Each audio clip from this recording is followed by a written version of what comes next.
ലോകരാജ്യങ്ങൾ തമ്മിലുള്ള യുദ്ധങ്ങൾ ശക്തമാവുന്ന സാഹചര്യത്തിൽ ഇനി എന്ത് എന്നുള്ളൊരു ചോദ്യം വളരെ പ്രസിദ്ധമാവുകയാണ്.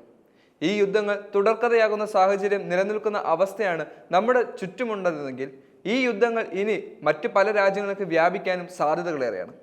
സിറിയയും പാലസ്തീനും ഗാസയും ഹിസ്ബുള്ളയും ഇസ്രായേലും അമേരിക്കയും എല്ലാ രാജ്യങ്ങളും ഇത്തരത്തിൽ യുദ്ധങ്ങൾ ശക്തമാകുന്ന സാഹചര്യത്തിൽ വളരെ ശക്തമായ പ്രത്യാഘാതങ്ങൾ നേരിടാൻ തയ്യാറെടുക്കുകയാണ് എന്നൊരു കാര്യവും നമ്മൾ മറക്കരുത്.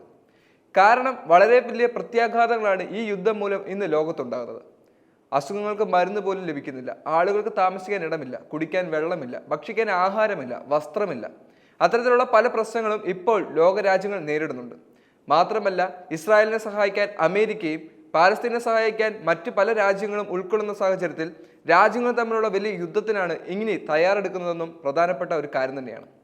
റഷ്യ ഇതിനെല്ലാം നേതൃത്വം നൽകുകയും ലോകയുദ്ധങ്ങൾ അവസാനിപ്പിക്കാനും ലോകത്തിന്റെ ആധിപത്യം സ്ഥാപിക്കാനും വേണ്ടി പരിശ്രമിക്കുന്ന മറ്റൊരു സാഹചര്യവും നിലനിൽക്കുകയാണ്. ഈ ഒരു സാഹചര്യം നിലനിൽക്കുന്ന സമയത്ത് മറ്റു പല രാജ്യങ്ങൾക്കും ഇതെല്ലാം വലിയ പ്രത്യാഘാതങ്ങൾ നേരിടേണ്ടി വരും.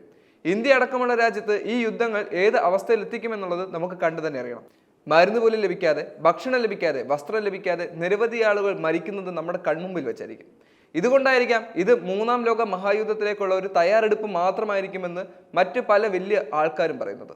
എന്തൊക്കെയാണെങ്കിലും ഇത് മൂന്നാം ലോക മഹായുദ്ധത്തിന്റെ ആരംഭം തന്നെയാണെന്നാണ് ഐക്യരാഷ്ട്ര സഭകളടക്കം ഇപ്പോൾ പറയുന്നത്. എന്തൊക്കെയാണെങ്കിലും ഇപ്പോഴുള്ള യുദ്ധത്തിന്റെ പരിണത ഫലം എന്നോളമായിരിക്കാം നെതന്യാഹുവിനെ പറ്റിയാണ് ലോകരാജ്യങ്ങൾ ചർച്ചകൾ ചെയ്യുന്നത്. ഇസ്രായേലിന്റെ അധികാരി എന്ന നിലയിൽ മറ്റ് രാജ്യങ്ങളെ ഇല്ലാതാക്കാനും ഇസ്രായേൽ ആധിപത്യം സ്ഥാപിക്കാൻ പരിശ്രമിക്കുമ്പോൾ നെതന്യാഹുവാണ് എല്ലാത്തിനും മുന്നിൽ നിൽക്കുന്നത്. നെതന്യാഹുവിന്റെ തീരുമാനങ്ങളും നെതന്യാഹുവിന്റെ ധാർഷ്ട്യങ്ങളും പല രാജ്യങ്ങൾക്കും ഭീഷണിയായി വരുന്നു. സിറിയയെ അടക്കം ഇല്ലാതാക്കാൻ ഇനി നെതന്യാഹു ശ്രമിക്കുന്നുണ്ട് എന്നുള്ളൊരു ചോദ്യം വളരെ പ്രസിദ്ധമാണ്. അതേസമയം ഇനി നെതന്യാഹുവിനെ ഇല്ലാതാക്കാനും അതേസമയം നെതന്യാഹുവിനെ വധിക്കണമെന്നും പറയുകയാണ് ഇറാൻ.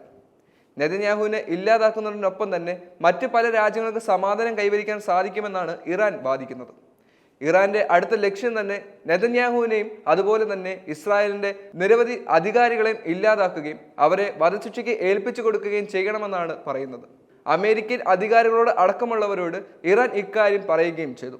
അമേരിക്ക ഇസ്രായേലിനെ സപ്പോർട്ട് ചെയ്യുന്നത് കൊണ്ട് തന്നെ ഇറാന്റെ ഈ ഒരു കാര്യത്തോട് എത്രത്തോളം നല്ല രീതിയിൽ പ്രതികരിക്കും എന്നുള്ളത് വ്യക്തമല്ല. എന്നാൽ പോലും ലോക നീതിന്യായ സംഹിതകളോട് ഇസ്രായേലിന്റെ പരമോന്നതാധികാരിയായ ബെഞ്ചമിൻ നെതന്യാഹുവിനെ ഇല്ലാതാക്കണമെന്ന് ഇറാൻ ആവശ്യപ്പെടുകയാണ്. അയത്തുള്ള ഖമേനിയാണ് ഇത്തരത്തിലുള്ള വാദങ്ങൾ നിർത്തുന്നത്. ഇസ്രായേലിനെ ഇല്ലാതാക്കുന്നതോടൊപ്പം തന്നെ വിവിധ രാജ്യങ്ങൾക്ക് സമാധാനവും അതുവഴി സ്വാതന്ത്ര്യം ലഭിക്കുന്നുണ്ട്. ജൂത കുടിയേറ്റക്കാരെയും അതുപോലെ തന്നെ നിരവധി ആളുകളെ കൊന്നൊടുക്കാൻ വേണ്ടി പല രാജ്യങ്ങളും ശ്രമിക്കുന്ന ഒരു സാഹചര്യത്തിൽ ഇസ്രായേലിനെതിരെയുള്ള കടുത്ത പോരാട്ടമാണ് മറ്റ് പല രാജ്യങ്ങളും നമുക്ക് കാണാൻ സാധിക്കുന്നത്. ഇസ്രായേലിന്റെ അധികാരി ബെഞ്ചമിൻ നെതന്യാഹു എടുക്കുന്ന തീരുമാനങ്ങളും അല്ലെങ്കിൽ കർക്കശ മനോഭാവവും വിവിധ രാജ്യങ്ങൾക്ക് ഭീഷണിയായി വരുന്ന ഒരു സാഹചര്യത്തിലാണ് ഇറാന്റെ പരമോന്നതാധികാരിയായ അയത്തുള്ള ഖമേനി ഇത്തരത്തിലുള്ള ഒരു വാദം മുന്നോട്ട് വെക്കുന്നത്. രാജ്യങ്ങൾ തമ്മിലുള്ള യുദ്ധം അവസാനിപ്പിക്കാൻ വേണ്ടി ബെഞ്ചമിൻ നെതന്യാഹു ഇല്ലാതാവുക തന്നെ വേണമെന്നാണ് ഖമേനി പറയുന്നത്. ഈ യുദ്ധങ്ങളുടെ അവസാനം എത്തണമെങ്കിൽ ആരുടെയും ജീവനല്ല, അത് മറിച്ച് ഇത്തരത്തിലുള്ള സമാധാന ചർച്ചകളും അതുവഴി ലോകരാജ്യങ്ങൾ തമ്മിലുള്ള സമാധാനമാണ് നമ്മൾ മുന്നോട്ട് വെക്കേണ്ടത്. ആളുകൾ മരിക്കുന്നത് വഴി അത് കൂടുതൽ അപകടങ്ങളിലേക്കായിരിക്കും നമ്മളെ കൊണ്ടെത്തിക്കുന്നത്. വധശിക്ഷയല്ല, മറിച്ച് സമാധാനപരമായ ഒരു ചർച്ചയ്ക്കായിരിക്കണം ലോകരാജ്യങ്ങൾ ശ്രമിക്കേണ്ടത്. എന്നാൽ മാത്രമേ ഈ യുദ്ധങ്ങൾക്ക് ഒരു അവസാനം എത്തൂ.